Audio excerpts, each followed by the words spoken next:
Hello. तो हमने equity series के पहले क्वेश्चंस में हमने उसका ओरिजिन और डेवलपमेंट पढ़ा था। अब मैं इसका नेक्स्ट क्वेश्चन स्टार्ट करने वाली हूँ। तो मैं इस क्वेश्चन में बताने वाली हूँ relation between equity and common law. इसमें हम ये भी बताएंगे कि उनके बीच में डिफरेंस क्या क्या है। तो अगर हम बात रिलेशन की करते हैं तो हमें फर्स्ट ऑफ ऑल ये समझना चाहिए कि जो इक्विटी है वो कॉमन कॉमन लॉ को सिर्फ एक उसके स्टैट्यूटरी जो रूल्स होते हैं उनको ओवरलैप ना करके उनको बस एक रेमेडीज देता है, उनको असिस्टेंट देता है। तो इसमें हमें यही बोला गया है कि relation of equity with common law ये बस फॉलोइंग हेड्स पे डिपेंड करता है। Equity provided assistant to common law, यानी कि जो इक्विटी है वो असिस्टेंट करता है तो कॉमन लॉ को। The equitable jurisdiction in England grow up because of deficiency of the common law, यानी कि डेफिशिएंसी यानी कि उसकी कमियों की वजह से जो इक्विटेबल जुरिस्डिक्शन था वो इंग्लैंड में ग्रो हुआ। उसकी रेमेडीज की पूरी ना होने की, यानी कि इनसफिशिएंट रेमेडीज होने की वजह से वो उसको ग्रो करना पड़ा। The common law was deficient in the following three respect. अब इसमें इतना बोला गया है जो कि इसमें इतना बोला गया है कि जो इक्विटेबल जुरिस्डिक्शन था वो इंग्लैंड में ग्रो हुआ था किस वजह से, कॉमन लॉ के इनडेफिशिएंसीज की वजह से, उसके रेमेडीज की पूरा ना होने की वजह से। और इसके थ्री रिस्पेक्ट्स थे। थ्री क्या क्या थे? Remedy was not available for all के cases, many wrongs remained unrest for want to proper writs, मतलब प्रॉपर इट्स ना होने की वजह से जो रेमेडीज थी वो बहुत सारे केस की अवेलेबल नहीं थी।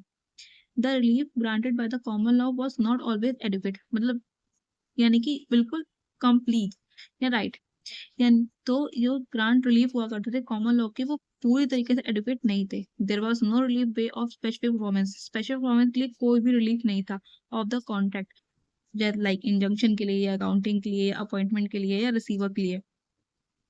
The procedure in the common law court was defective and unsatisfactory, यानी कि जो कॉमन लॉ के प्रोसीजर था वो बहुत ज्यादा डिफेक्टिव था, अनसेटिस्फैक्टरी था।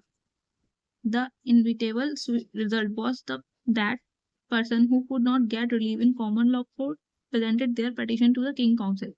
तो जो बहुत सारे पर्सन हुआ करते थे जिनको कॉमन लॉ में रिलीफ नहीं मिला करता था वो क्या करते थे कि किंग काउंसिल में जाकर अपनी रिपोर्ट को पेटिशन वहां फाइल किया करते थे। लेटर टू चांसलर, बाद में वो चांसलर के पास जाने लगे। The court of chancery never claim to override the court of common law. तो कोर्ट ऑफ चांसरी थी वो कभी भी क्लेम नहीं करती थी, ओवरराइड नहीं करती थी कोर्ट ऑफ कॉमन लॉ को। is pursued the extent of common law code.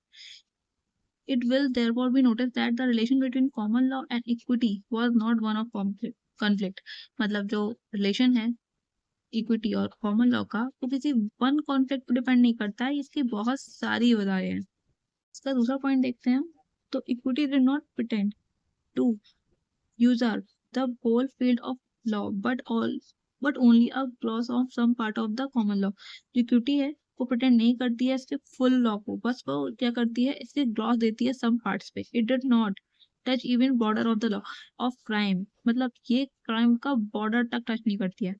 ये very clear of large portion, बस ये एक लार्ज पोर्शन को कवर करती है। Province of taught, it acquired a jurisdiction in the case of trust breach of confidence। ये acquire करती है jurisdiction के केसेस ऑफ ट्रस्ट और breach of जो कॉन्फिडेंस होते हैं उनके ब्रीच को रोकने में वर्क करती है। It also granted equitable remedies of specific performance.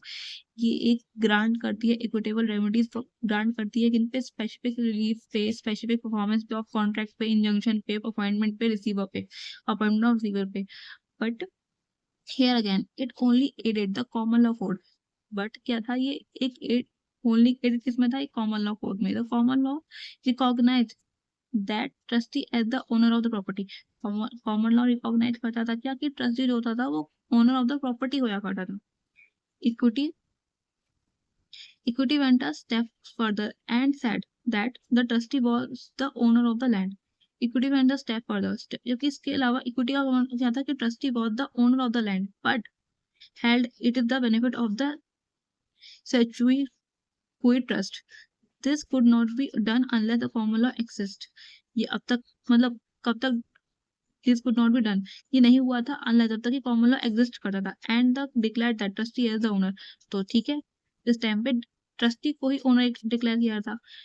there it was not issue for equity to say that A was a trustee of Becker or B. जैसे कि suppose A है जो trustee है Becker B का, unless there is some of the code that could say that A was the owner of the Becker. जैसे कि बहुत courts बोल रहे हैं कि A जो है वो Becker का ओनर है. Equity without common law therefore would be have been a castle of the air. तो इसलिए ये बोला भी गया है equity without common law therefore would have been a castle of air, castle in the air. मतलब common law के बिना इक्विटी बस एक हवा में महल जैसा ही है. For it was not self sufficient system because ये सेल्फ सफिशिएंट सिस्टम तो है नहीं, but was only the collection of appendices. मतलब ये बस एक अपेंडिसाइज का कलेक्शन ही है. Common law of course might have exist without equity. Common law जो ऑफ कोर्स हाँ माइट बी एग्जिस्ट विदाउट की रह सकता है, इक्विटी के बिना आराम से एग्जिस्ट कर सकता है, but then it would have been very. लेकिन हाँ ये बहुत ज्यादा स्ट्रिजेंट और हार्श है, बहुत ज्यादा. Maryland observed that the first thing that we have to observe is that the relation between law and equity was not one of conflict. मतलब जो मैरिलैंड ने ऑब्जर्व किया था कि जो फर्स्ट थिंग इसमें ऑब्जर्व करने के लिए है वो लॉ और इक्विटी के बीच कोई वन कॉन्फ्लिक्ट तो है नहीं. इनके रिलेशन में बहुत सारे कॉन्फ्लिक्ट हैं. Equity had to come not to destroy law. Equity का मोटिव लॉ को डिस्ट्रॉय करना नहीं था, उसको फोर्स में आना इसलिए नहीं था, बट टू फुलफिल इट, उसको बस फुलफिल करने के लिए आना था. Every jot of every detail of law was to be obeyed. जो एवरी छोटा सा आर्टिकल है या टाइटल है लॉ का वो ओबे करता है, but when all this has been done something might yet be needful. ये कभी भी हो सकता है और ये माइट बी नीडफुल भी है, something that equity would require. अगर इक्विटी की इसकी रिक्वायरमेंट है तो of course now and again there had been conflict between सच.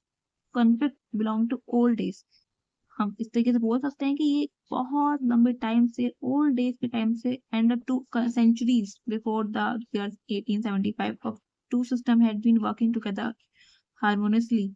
यानी कि ये बहुत 1875 से पहले से बहुत लंबे टाइम से इनके बीच कॉन्फ्लिक्ट चलता आ रहा है और ये काफी ह्यूज कॉन्सेप्ट है. मैंडेट फर्दर ऑब्जर्व दैट, उन्होंने फर्दरली इसको ऑब्जर्व फिर से किया.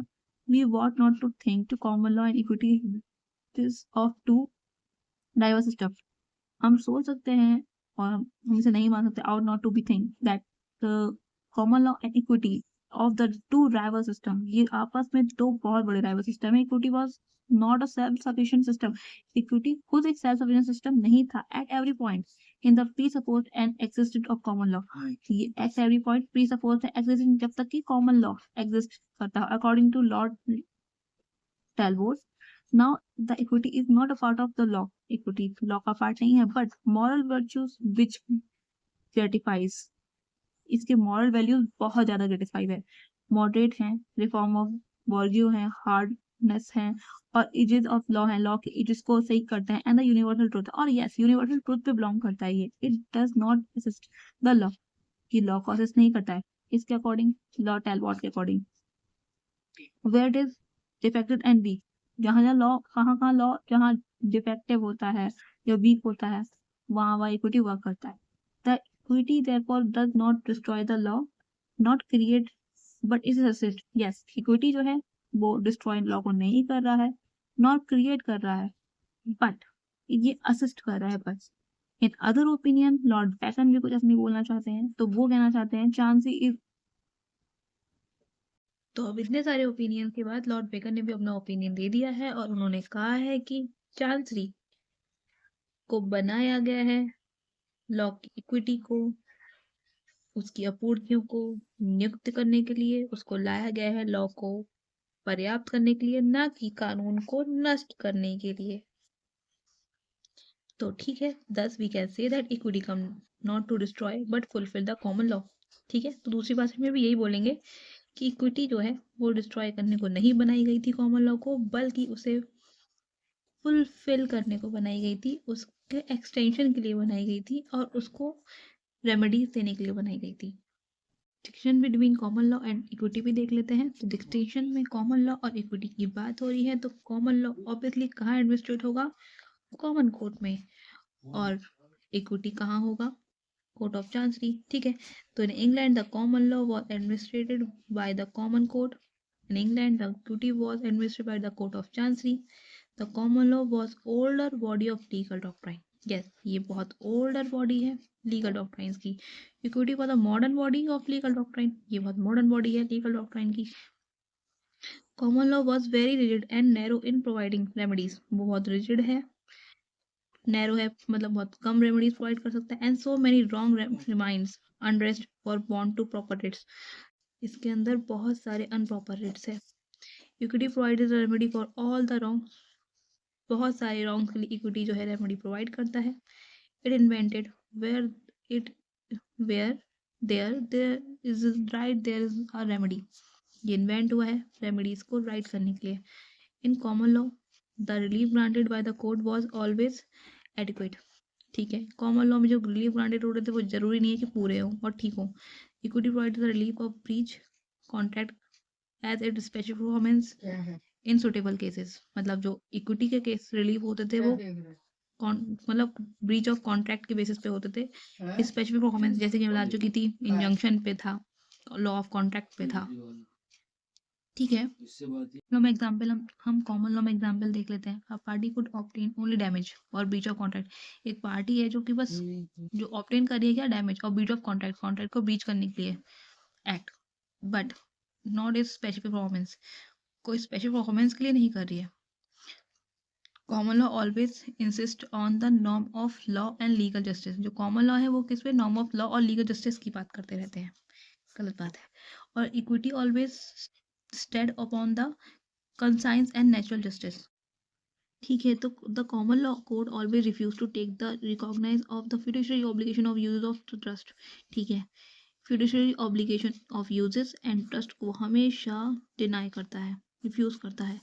और चांसरी कोर्ट क्या करता है, always recognise and enforce the fiduciary obligation of uses and trust, fiduciary obligation uses and उसके ट्रस्ट को रिकॉग्नाइज करता है court of chancery.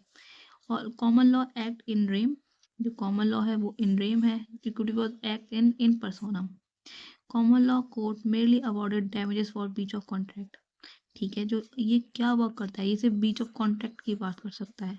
Equity grant specific performance of breach of contract, equity है, equity grant करता है specific performance को for breach of contract के लिए।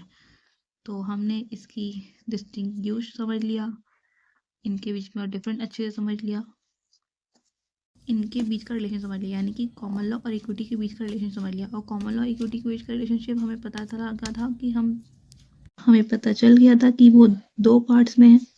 पहला पार्ट क्या, कि वो एक रिलेशन क्या है इक्विटी और उसके बीच, कि वो असिस्टेंट देता है। दूसरा क्या था, कि वो सप्लीमेंट देता है। असिस्टेंट के 3 पार्ट थे, सप्लीमेंट में आपको बताया था कि क्या है, ये एक हवा में मैल की तरह है, जो कि क्या है, कलेक्शन है अपेंडिसाइज का।